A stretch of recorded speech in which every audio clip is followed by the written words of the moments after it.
Sir, ഉത്തരേന്ത്യയിലെ Christmas ആഘോഷങ്ങൾക്ക് നേരെയുള്ള ആക്രമണങ്ങളെ എങ്ങനെ കാണുന്നു? ഇന്ത്യയിലെ ക്രിസ്ത്യാനികൾ സംഘപരിവാറുകാരാലും ഇസ്ലാമുകാരാലും കോർണർ ചെയ്യപ്പെടുന്നുണ്ട്.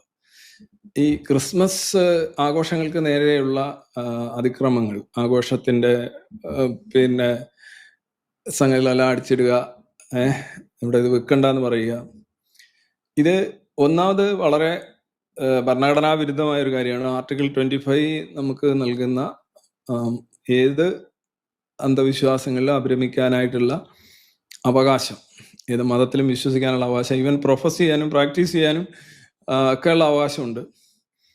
അപ്പോൾ അതിനെതിരെ ആര് സംസാരിച്ചാലും, അതിപ്പോൾ മോദി ആയാലും അമിത്ഷാ ആയാലും രാഹുൽ ഗാന്ധി ആയാലും അല്ലെങ്കിൽ പിണറായി വിജയൻ ആയാലും ആര് സംസാരിക്കും, ഞാനായാലും, അത് ഭരണഘടനാ വിരുദ്ധമായ ഒരു കാര്യമാണ്. So it's tantamounts to a crime actually. അത് അല്ലാതെ ആഘോഷങ്ങൾ വലിയ മഹത്വമാണ് എന്നുള്ള അർത്ഥത്തിലല്ല ഞാൻ പറഞ്ഞത്. ആഘോഷങ്ങൾ അത് ഏത് മതത്തിന്റെ ആയാലും അത് അവരുടേതായിട്ടുള്ള ഒരു സാമൂഹികപരമായിട്ടുള്ള ഒരു ഒത്തുകൂടലിന്റെ അവസരമാണ്. അതിന് അവർക്ക് അവകാശമുണ്ട്, അവർക്ക് അധികാരമുണ്ട്, ഭരണഘടന ഉറപ്പ് നൽകുന്നുണ്ട്. അങ്ങനെ ഒരു രാജ്യമാണ് നമ്മുടെ. അതിനെതിരെയുള്ള എല്ലാ നീക്കം ഏത് പാർട്ടി നടത്തിയാലും, ഏത് പാർട്ടി അല്ലാത്ത ടീം നടത്തിയാലും, ഏത് ഭരണകൂടം നടത്തിയാലും തെറ്റാണ്, മോശമാണ്, ഭരണഘടനാ വിരുദ്ധമാണ്, ക്രൈമാണ്. I am totally against it. അപലപനീയമാണ്. പിന്നെ നിങ്ങൾ ചോദിച്ചിരിക്കുന്നത് സംഘപരിവാറാലും ഇസ്ലാമിസ്റ്റുകളാലും കോർണർ ചെയ്യപ്പെടുന്നുണ്ട്. ക്രിസ്ത്യാനിറ്റിക്ക് ഇപ്പോൾ അങ്ങനെ ഒരു പ്രശ്നം ഉണ്ടോ എന്നാണ് നിങ്ങൾ ചോദിക്കുന്നത്. ഓഫ് കോഴ്സ് ക്രിസ്ത്യാനിറ്റിനേക്കാൾ കൂടുതൽ ജൂതന്മാരാണ് ഇപ്പോൾ ലോകം എമ്പാടും പീഡിപ്പിക്കപ്പെടുകയും ഇരയാക്കപ്പെടുകയും ചെയ്യുന്ന ഒരു സംഭവം ജൂതന്മാരാണ്. പക്ഷേ വ്യാപകമായി നോക്കിക്കഴിഞ്ഞാൽ ക്രിസ്ത്യൻസ് ആണ്. So what happens in Nigeria? I know one of the very first question was about Nigeria. Then ഇന്ന് യൂറോപ്പിൽ ഇപ്പം എന്താണ് സംഭവിക്കുന്നത്?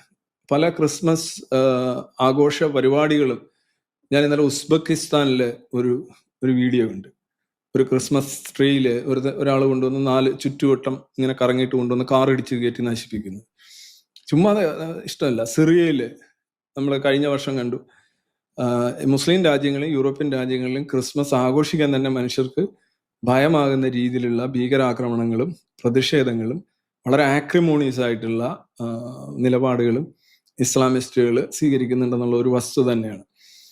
അത് കേരളത്തിലൊക്കെ പണ്ടേ ഇങ്ങനെ ക്രിസ്മസ് ആചരിക്കാൻ പാടില്ല, അല്ലെങ്കിൽ അത് ചെയ്യാൻ പാടില്ല, അത് എന്താണ് പറയാ, ഹറാമാണ് എന്നൊക്കെയുള്ള പ്രചരണങ്ങളും പ്രഭാഷണങ്ങളും ഒക്കെയാണ് കൂടുതലും കേട്ടിട്ടുള്ളത്. നേരിട്ടുള്ള ആക്രമണങ്ങൾ ഇന്ത്യയിലധികം ഇസ്ലാമിസ്റ്റുകളുടെ ഭാഗത്തുനിന്ന് ക്രിസ്മസിനോ അല്ലെങ്കിൽ ക്രിസ്ത്യൻസിനോ നേരെ ഉള്ളതായിട്ട് ഞാൻ കണ്ടിട്ടില്ല. എന്നാൽ ഈ ഹിന്ദു ഫ്രിഞ്ച് എലമെന്റ്സ് ലൈക്ക് ഏത് സംഘടനയാണ്, ചിലപ്പോൾ ബജ്രംഗദളാവാം, അല്ലെങ്കിൽ ഹിന്ദു മഹാസഭയാവാം, means may be their affiliates or their മൗന അനുവാദം ഓർ ദെയർ പോട്ടെ കണ്ടില്ലെന്ന് നടിക്കൽ, ഇതൊക്കെ അവിടെ നടക്കുന്നുണ്ട്. അതുകൊണ്ട് തന്നെയാണ് ഇപ്പോൾ ഈ ക്രിസ്മസിന്റെ ആഘോഷവേളയിലും പലയിടങ്ങളിലായിട്ട് സംഘപരിവാറുമായിട്ട് അഫിലിയേറ്റഡ് ആയിട്ടുള്ള സംഘടനകളുടെ പ്രതിഷേധങ്ങള്, അക്രമങ്ങള്, ഞാൻ ഒരു വീഡിയോ കണ്ടു. ആ വീഡിയോയെ കുറിച്ച് എനിക്ക് അതിന്റെ ഓതന്റിസിറ്റിയെ കുറിച്ച് എനിക്കറിയില്ല. പക്ഷെ ദാറ്റ് വൺ വീഡിയോ അബൌട്ട് ഒരാളിങ്ങനെ ചോദ്യം ചെയ്യുന്നു, ഒരു പാസ്റ്റർ, അത് ഒറിജിനൽ പാസ്റ്റർ ആണോ AI പാസ്റ്റർ ആണോ? ഇപ്പൊ ഇനി ഒരൊറ്റ വീഡിയോയിലും ഒരു ഖണ്ഡിതമായൊരു അഭിപ്രായം പറയുന്നതിന് മുമ്പ് നമ്മൾ 3-4 AI ഇട്ട് അടിച്ചു നോക്കി കഴിഞ്ഞാലും അവർ പറയുന്ന വേറെ നിങ്ങൾ പോയി ചെക്ക് ചെയ്ത് നോക്കാനാണ്. അപ്പൊ അതിനകത്ത് അയാളൊരു മുസ്ലിം ആയിരുന്നു, എന്നിട്ട് അയാളിപ്പോ എന്താണ് ഹിന്ദു തീവ്രവാദമാണ് അയാൾ പയറ്റുന്നതെന്ന് പറയുന്നു. അയാളുടെ പേര് ഞാൻ മറന്നുപോയി. അയാളൊരു പാസ്റ്റർ, അതുപോലെ തന്നെ കുറച്ച് പ്രവർത്തകർ, ഈ ഇവാഞ്ചലിക്കൽ പ്രവർത്തകർ, ഇവരോട് ചോദിക്കുന്നുണ്ട്, നിങ്ങൾ എന്താണ് ഈ ക്രിസ്തുവിന്റെ ജനനത്തെ കുറിച്ച് ചോദിക്കുന്നുണ്ട്. ആ വീഡിയോ ആണല്ലോ എല്ലാവരും വൈറലായി കണ്ടിട്ടുള്ളത്. ക്രിസ്തു എങ്ങനെയാണ് ജനിച്ചത്, ജെനിസിസ് ആണോ എന്നുള്ളത്. അതായത് ക്രിസ്തുവിന്റെ അങ്ങനെയൊന്നും ചോദിച്ചില്ല, ക്രിസ്തുവിന്റെ ജനനം എങ്ങനെ എന്ന് ചോദിച്ചിട്ട് മേരിക്ക് എങ്ങനെയാണ് കുട്ടി ഉണ്ടായത് എന്ന് ചോദിക്കും. അപ്പൊ അച്ഛൻ എന്നല്ലേ പറയുന്നത്, അയാള് പുരോഹിതൻ, അയാൾ എന്തൊക്കെയോ പരമാത്മാ ആണെന്ന് പറഞ്ഞു. അപ്പൊ അതിനെ ഇയാൾ പരിഹസിക്കുന്നു. അയാളുടെ മുഖമൊക്കെ അല്ല അമരീഷ് പുരി ജൂനിയർ പോലെയുണ്ട്. എന്നിട്ട് ആ സ്ത്രീ, അടുത്ത് നിൽക്കുന്ന ഒരു സ്ത്രീ പറയുന്നുണ്ട്, അത് ക്രിസ്തു ഇങ്ങനെ ജനിച്ചത് പരമാത്മാവിൻ്റെ ദിവ്യഗർഭമാണ് എന്നുള്ള രീതി സംസാരിക്കുന്നു. അപ്പോൾ ഇതിനെതിരെ പരിഹസിച്ചുകൊണ്ട് ഇയാൾ സംസാരിക്കുന്നു. നിങ്ങൾ പഠിച്ചിട്ടുള്ള ആളാണോ? എങ്ങനെയാണ് കുട്ടികളുണ്ടാകുന്നത് നിങ്ങൾക്ക് അറിയാമോ? നിങ്ങൾ എങ്ങനെയാണ് ഉണ്ടായത്? എന്നിട്ട് അവർ പറയുന്നു നമ്മളെല്ലാവരും ഉണ്ടായതുപോലെ. പിന്നെ നിങ്ങൾ ഇതിങ്ങനെ പറഞ്ഞുകൊണ്ട് നടക്കുന്നത് എന്തിനാണ്? ഇങ്ങനെ കുട്ടികൾ ഉണ്ടാകുമോ, ജനനം ഉണ്ടാകുമോ എന്നൊക്കെ ചോദിച്ചു പരിഹസിക്കുന്നൊരു ഇത്. എന്തിനാണ് ഇത് ആർക്ക് അനുകൂലമായിട്ടാണ് ആർക്കെതിരായിട്ടാണ് ഇത് ഈ വീഡിയോ ഇറക്കിയെന്ന് നമ്മൾ പിന്നെ അറിയേണ്ട കാര്യമാണ്, എനിക്കറിയില്ല. പക്ഷെ ഈ ചോദ്യം എത്ര അരോചകമായിട്ടുള്ള ചോദ്യമാണ്.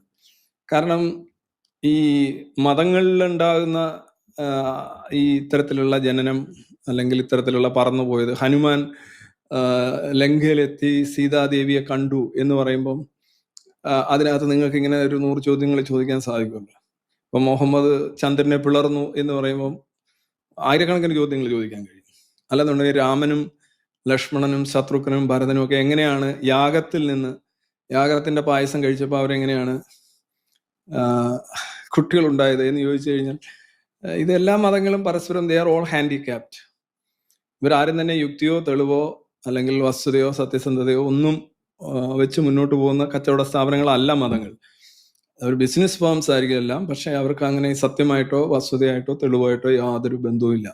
ഇപ്പൊ പരസ്പരം ഒന്നിലെ എടുത്ത് മറ്റൊന്നിനെ ആക്ഷേപിക്കുക എന്ന് പറയുന്നത് ഭയങ്കര വളിപ്പായിട്ടുള്ള കാര്യമാണ്. അതിനെന്താണ് പറയുന്നത്, അത് ഇതേപോലെയുള്ള സംഗതികൾ വരുന്നുണ്ട്. അത് ഞാൻ കണ്ടിരുന്നു. അപ്പൊ തിരിച്ചു വേണമെങ്കിൽ അവർക്ക് ചോദിക്കാമായിരുന്നു. പക്ഷെ ഭീതി ഇപ്പൊ വേണമെങ്കിൽ ജയ് ശ്രീറാം എന്നാണ് തിരിച്ചു പറയുന്നത്. അപ്പൊ വേണമെങ്കിൽ അവർക്ക് ചോദിക്കാമായിരുന്നു, അങ്ങനെയാണെങ്കിൽ വാട്ട് അബൌട്ട് രാമനെ കുറിച്ച് തന്നെ നിങ്ങൾ പറയും. രാമന്റെ ജനനം എങ്ങനെയാണ്? രാമന്റെ മരണം എങ്ങനെയാണ്? രാമൻ സീതയെ വിവാഹം കഴിക്കുമ്പോൾ രാമന്റെ പ്രായം എത്രയാണ് എന്നൊക്കെ ചോദിച്ചു കഴിഞ്ഞാൽ ഇത് കണക്കെ പറഞ്ഞ് കളിയാക്കാൻ പറ്റും, പരിഹസിക്കാൻ പറ്റും, നിന്ദിക്കാൻ പറ്റും.